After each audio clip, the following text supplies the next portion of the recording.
다시 저희가 준비한 이 적폐 얘기를 좀 해봐야 될 것 같아요. 뭐 황교안 전 총리 얘기도 했지만 이 얘기에 대해서 정윤회 문건 재조사에 대해서도 어제 이 오찬 중에 문재인 대통령이 직접 언급한 게 있는데 그 목소리 한번 같이 들어보실까요? 우병우 전 수석의 범죄 행위에 대해서는 온 국민이 다 알고 있습니다. 그래서 국민들의 법 감정에 비춰볼 때 도저히 납득할 수 없는 일이다. 우병우 전 수석은 정치 권력에 줄을 대고 검찰을 정권의 신여로 만든 정치검찰의 전형입니다. 이번 기회에 우병우 수석을 확실히 단죄해야 그것이 정치검찰을 청산하는 그런 계기가 될 것입니다. 문 대통령이 한 석 달 전 말이 아직도 유효하군요. 그러니까 소국장님. 네. 준비한 거 보면은 결국은 타겟이 우병우 전 수석 아니겠어요? 문재인 대통령의? 우병우 전 수석은 이제 상징화된 것이고요. 예. 궁극적으로 겨누고 있는 것은 결국 검찰을 지금 겨누고 있다. 저는 그렇게 봅니다. 예. 그러니까 우병우 전 수석과 관련해서 지금 문 대통령이 이야기하는 것이 이제 두 가지 부분인데, 첫 번째는 정윤회 문건 2014년 11월 말에 이제 세상의 모습을 드러낸 정윤회 문건에 대해서 그 문건에 지금 돌이켜보면은 그 당시 문건 내용이 상당 부분 이 사실에 가까웠던 문건 내용이었지 않습니까? 그런데 그 부분을 당시에 민정수석실에서 이른바 국기문란, 오히려 문건 내용보다는 문건의 유출 과정에 초점을 맞추고 국기문란 사건으로 이렇게 몰아가게 된 그 배후에 우병우 민정수석이 있었던 것 아니냐라는 그런 이제 의혹을 지금 제기를 한 것이고, 그 얘기는 결국 민정수석실이 그 당시에 역할을 제대로 했더라면 지난해 최순실 게이트 같은 그런 일은 안 발생할 수도 있었을 것이다라는 얘기가 이제 깔려 있는 것이죠. 예. 그리고 그러한 바탕에는 결국은 우병우라는 인물로 상징되는 이 이른바 정치 검사들의 이야기가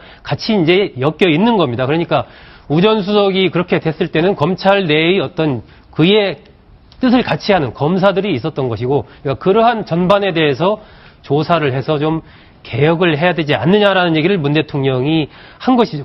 그렇기 때문에 이제 전면에 나와 있는 것은 우병우라는 이름이지만 내부적으로 겨누는 것은 결국은 검찰 개혁을 지금 이야기하고 있다. 저는 그렇게 봅니다. 문재인 대통령의 적폐 청산 프로젝트 세 번째 인물 보시겠습니다. 바로 이 사람 최순실 씨입니다. 예, 허 교수님 실제로 법원에서 최순실 씨 신사동 빌딩 처분을 이제 금지를 했단 말이에요. 네네. 적폐 청산을 통해서 최순실 씨의 또 다른 국정농단이 드러날 가능성이 있을까요? 그렇죠. 또 다른 지금까지 밝혀진 것 말고도 또 드러날 수도 있는데, 지금은 이제 현재까지 밝혀진 건 지금 법원의 판단에 다 맡겨져 있는 거 아닙니까? 그렇죠. 저 200억대 건물을 동결을 한다는 건 법원의 결정입니다. 그래서 저거는 대통령의 뜻하고 관계없이 법원의 판단으로 다 진행되는 것인데, 예.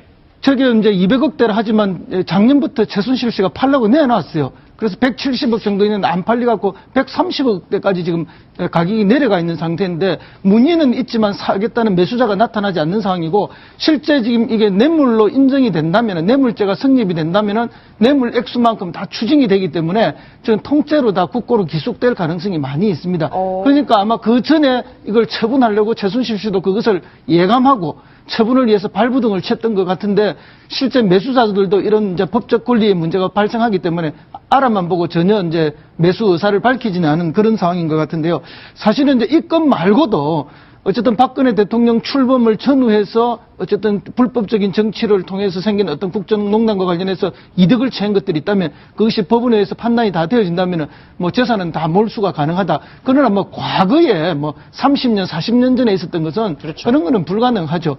다만 이제 주제가 좀 다릅니다만은 홍준표 지사님 이야기를 잠시만 드리면은 예, 원래 한 달에서 두 달 정도 있을 거라고 예상이 나왔어요. 근데 예. 오늘 가시면서 빠른 시일 내에 돌아오겠다 이렇게 이야기를 했는데, 두 분이 정치적인 해석만 다 해주셨는데, 저는 가족적으로 좀 해석을 하면은 이 둘째 아들이 최근에 결혼한 신혼 아닙니까? 이제 막 신혼여행 갔다 와서 신접 살림을 차렸는데 시아버지 시어머니 오셔가지고 한 달 두 달을 계시면은 살림이 얼마나 힘들겠습니까? 그래서 이제 정치적 이유로 빨리 오겠다 하시는 것 같지만 실제는 이런 가족적 어려움도 있지 않을까, 그런 예상도 좀 됩니다. 제 생각에도 그쪽에 더 무게가 실리는 것 같아요. 어찌됐건 이 문재인 대통령이나 조국 신임 민정수석이나 정윤회 문건과 이 여러 가지 최순실 게이트에 대해서는 은폐와 외압이 어느 정도 있었다, 이렇게 해석을 하는 것 같은데요. 문재인 대통령의 적폐 청산 프로젝트에 버티는 이 사람이 있습니다. 화면으로 만나보시죠. 제가 당시 그 조사를 봤는데 너무 뭐 정신도 없고 너무 좀 부끄러워갖고 직원한테 신분을 밝히지 못했습니다.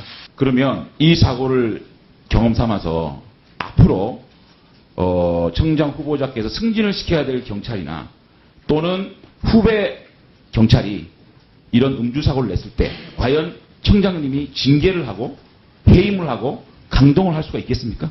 예, 의원님께서 지적하시는 그런 부분이 제가 가장 어려운 부분이라고 생각합니다. 준비한 거 마지막으로 보시겠습니까? 지금 이철성 경찰청장입니다. 적폐청산 프로젝트의 마지막이 될 수도 있을 것 같은데 일단 뭐 박 전 대통령의 순장죄라고 일컬어졌지만 사퇴를 지금 이현정 의원님 거부하고 있어요. 이유가 뭡니까? 아마 이제 오늘 보니까 이철성 청장에 대해서는 좀 묘한 분위기가 좀 이렇게 있어요. 왜냐하면 오늘 이제 표창원 의원이 아마 이제 경찰 출신이죠. 경찰대 교수 출신인데 표창원 의원 인터뷰를 하면서 이철성 청장은 지난 촛불 집회를 잘 하도록 했다. 그리고 촛불 집회에 있을 때 잘 집회를 관리를 해서 참 기여한 바가 크다. 이런 칭찬을 이제 했습니다. 이제 그런 걸로 보면 지금 사실 어떤 면에서 보면 이철성 청장 같은 경우는 임명 당시부터 이제 음주 단속에 걸린 거에 대한 은폐 문제라든지 또 뭐 최순실 인사가 아니냐 등등에서 논란이 많이 됐었죠. 근데 이제 본인이 어제 이제 사퇴할 거냐 보니까 저는 사퇴할 생각이 없다라고 이야기를 했어요.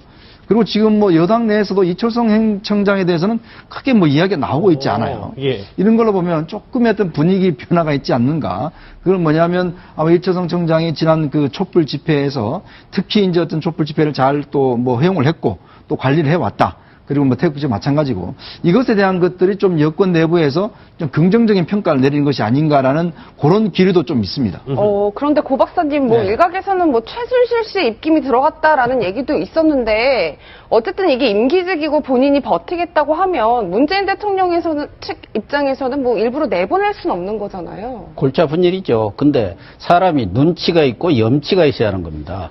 아까 홍준표 전 후보 그 아들집에서 이렇게 몇 달 있겠냐 해갖고 웃었는데 그래서 한 달뿐이 아닌 것 같다. 빨리 오겠다 하는데 홍준표 지사가 얼마나 눈치가 빠른 분입니까? 아마 가더라도 신혼부부 집에 하루 정도뿐이 있지 않을 것 같아요. 다른데 호텔에 있지 그런 정도 눈치가 없는 분이 아닌데 이분은 이철성 경찰청장은 정말 눈치가 없는 분 아닌가 보여져. 저는 임기직은 임기를 다 마치는 것이 원칙이다. 그것이 정권이 바뀌든 누가 바뀌든 그것이 원칙이라고 보지만 1년 3개월 남았어요. 네, 그것이 원칙이라고 보지만 이철성 이 경찰청장은 여러 가지로 그동안 문제가 많았던 흠결이 많았던 사람입니다. 음주운전 그 차가 거의 뭐 폐차가 될 정도로 음주 사고를 냈는데 아무 일이 없었던 것처럼 처리가 됐던 것 아닙니까? 그것도 청문회 과정에서 논란이 됐었고 더군다나 지금 말씀하신 대로 이 최순실 씨가 추천을 한 것으로 뭐 그 사실로 밝혀진 것은 아닙니다만은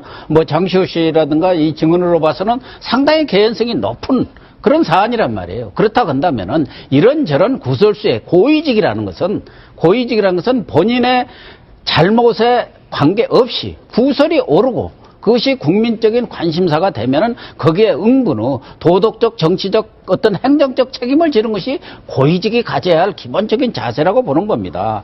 이 뭐 촛불 얘기했는데 촛불 집회를 경찰이 관리해서 잘 된 거 아닙니다. 시민들이 엄청나게 성숙했습니다. 그때 경찰이 막 진압을 하고 할 때도 시민들이 나서서 그 좀 과격한 그런 그 시위자들에 대해서 제동을 걸고 그랬지 않습니까? 예. 또 경찰은 행진을 거의 세종대왕상 그 정도 선에서 율곡로 거기서 막으려고 했지만 그 법원에서 정말 허락을 해가지고 그렇게 시위가 청와대 앞까지 이루어졌고 저는 뭐 이철성 경찰청장이 임기를 마치면은 좋겠지만 본인이 얘기한 대로 세술은 세부대에 담아야 하는 것이 당연한 것이고 그동안 여러 가지 무리를 빚은 점에 비춰볼 때 알겠습니다. 뭐 A에 맞는 그런 행보를 보이는 것이 옳다고 봅니다. 첫 번째 주제를 정리하기 전에 못다한 저 얘기가 있어요. 이제 박근혜 지우기의 돌입 이제 어느 정도 가닥이 잡혔는데 문재인 대통령 당선에 박 전 대통령이 좀 담담할 것이다라는 전언이 있었는데 친박 핵심인 홍문종 의원 이렇게 얘기했습니다. 목소리 들어보시죠. 뭐 박근혜 전 대통령도 문재인 대통령 당선을 알고 계시겠죠? 알고 계시겠죠. 네, 뭐 심정이 어떠실까요 지금? 네, 담담하시지 않으시겠습니까? 네. 예. 문재인 대통령께서 모든 국민의 대통령이 되겠다 이제 이렇게 말씀하시지 않으셨습니까? 네. 그래서 이제 대통령이 되셨는데 그래도 60%의 국민들은 문재인 대통령에게 찬성표를 보내지 않았거든요. 네. 그래서 그분들을 이렇게 아우를 수 있는 방법이 뭘까 이제 그런 의도에서 네. 박근혜 전 대통령에 대한 문제도 언급을 한 것이 아닌가 그렇게 생각을 하고요. 네, 뭐 우선 담담하지 않겠습니까? 이렇게 이야기를 하는데 심정이 어떨까요? 담담하기보다는 뭐 여러 가지 좀 복잡하겠죠. 생각들이 여러 가지 오가겠죠. 지금은 이제 홍문종 의원은 60%의 국민들이 안 찍었기 때문에 그분들이 이제 박 전 대통령에 대한 어떤 사면 이런 것과 관련이 있는 것 아니냐라고 했는데 사실 뭐 현 단계에서 박 전 대통령의 사면 여부를 만약에 국민 여론에 물은다면 대부분의 국민들이 여기에 대해서 사면에 대해서 아마 찬성할 국민들이 많지는 않을 것 같아요. 지금 박 전 대통령은 이제 재판이 본격화 되겠지만은 앞으로 이제 정계가 어떤 식으로 흘러갈 것인가 굉장히 좀 관심이 많을 것 같고 특히 자유한국당의 그 당권에 대해서 이 향배가 어떻게 될 것인가. 아까 이제 홍준표 전 후보가 출국하면서 한 얘기 중에 마지막에 그런 얘기 했습니다. 이제 친박은 좀 빠졌으면 좋겠습니다. 얘기했지 않습니까? 그랬죠. 그러니까 처음에는 친박 부분에 대해서 양박이다, 이른바 양아치 친박이다라면서 비판하는 쪽으로 갔다가 그 후보 국면에서는 친박과 굉장히 이제 긴밀한 관계를 형성했는데 오늘 얘기 보면 다시 또 친박과 각을 세우는 쪽으로 이제 홍준표 전 후보가 입장을 정리한 것으로 보입니다. 그렇다면은 향후에 자유한국당 전당대회 국면에서 이른바 친박과 비박의 일대 대회전이 이제 펼쳐질 가능성이 높은데 그런 부분들이 어떻게 되느냐. 이것이 이제 박 전 대통령의 운명과도 일정하게 관련이 있고 자꾸 특히 친박 인사들이 박 전 대통령의 사면 문제를 이야기하는 것은 결국은 문재인 대통령의 이제 정치적인 부담을 자꾸 이제 지우는 것이죠. 그걸 환기를 시키는 것이죠. 엊그제 정우택 원내대표를 방문한 임종석 비서실장에게도 정우택 원내대표도 박 전 대통령의 사면 문제라는 걸 언급을 했지 않습니까? 이런 부분들은 자꾸 이제 문 대통령에게 그런 부담을 좀 이렇게 환기를 시키는 그런 정치적인 하나의 공세 효과를 노리고 있는 것이죠. 문재인 대통령의 전 정권 지우기 프로젝트 얘기를. 네. 첫 번째는 정윤회 문건 2014년 11월 말에 이제 세상의 모습을 드러낸 정윤회 문건에 대해서 그 문건에 지금 돌이켜보면은 그 당시 문건 내용이 상당 부분 이 사실에 가까웠던 문건 내용이었지 않습니까? 그런데 그 부분을 당시에 민정수석실에서 이른바 국기문란, 오히려 문건 내용보다는 문건의 유출 과정에 초점을 맞추고 국기문란 사건으로 이렇게 몰아가게 된 그 배후에 우병우 민정수석이 있었던 것 아니냐라는 그런 이제 의혹을 지금 제기를 한 것이고 그 얘기는 결국 민정수석실이 그 당시에 역할을 제대로 했더라면 지난해 최순실 게이트 같은 그런 일은 안 발생할 수도. 다시 저희가 준비한 이 적폐 얘기를 좀 해봐야 될 것 같아요. 뭐 황교안 전 총리 얘기도 했지만 이 얘기에 대해서 정윤회 문건 재조사에 대해서도 어제 이 오찬 중에 문재인 대통령이 직접 언급한 게 있는데 그 목소리 한번 같이 들어보실까요? 우병우 전 수석의 범죄 행위에 대해서는 온 국민이 다 알고 있습니다. 그래서 국민들의 법 감정에 비춰볼 때 도저히 납득할 수 없는 일이다. 우병우 전 수석은 정치 권력에 줄을 대고 검찰을 정권의 신여로 만든 정치검찰의 전형입니다. 이번 기회에 우병우 수석을 확실히 단죄해야 그것이 정치검찰을 청산하는 그런 계기가 될 것입니다. 문 대통령이 한 석 달 전 말이 아직도 유효하군요. 그러니까 소국장님. 네. 준비한 거 보면은 결국은 타깃이 우병우 전 수석 아니겠어요? 문재인 대통령의?